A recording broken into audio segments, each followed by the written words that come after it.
Samantala, magpapatupad po ng lokal na pamahalaan po ng Mangaldan ng mas mahigpit na pagbabantay at seguridad po sa Angalacan River kasunod ng insidente ng pagkalunod noong Enero 4 ng taong kasalukuyan sa Barangay Inlambo. Napagkasunduan po ang mga hakbang na isasagawa ng Executive and Legislative Meeting noong Lunes sa Enero 5 matapos matukoy ng mga opisyal ang pagdami ng itatalang insidente ng pagkalunod sa nasabing lugar.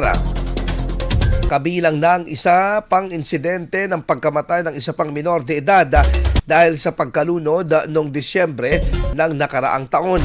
Bilang tugon, magsasagawa ang LGU ng organisado at tuloy-tuloy na pagbabantay upang maiwasan na ang kahalintulad ng mga pangyayari.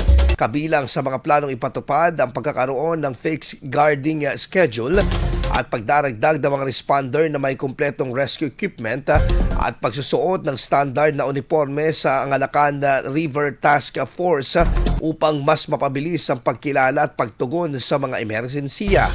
Magkakaroon din ng roving patrols sa mga pangunahing entry points ng Angalacan River upang magkontrol ng mga papasok ng mga tao at matiyak ang kaligtasan ng mga bumibisita.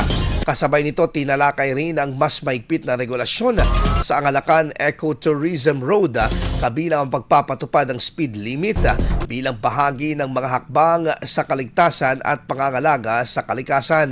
Pinag-usapan din ng mga opisyal ang planong pag-amyenda sa Municipal Ordinance No. 2023-03 na naglalaman ng mga alituntunin kaugnay sa paglangoy at iba pang aktibidad sa Angalacan River upang mas maging malinaw at epektibo ang ipatutupad na mga patakaran. IFM News. IFM News. IFM News.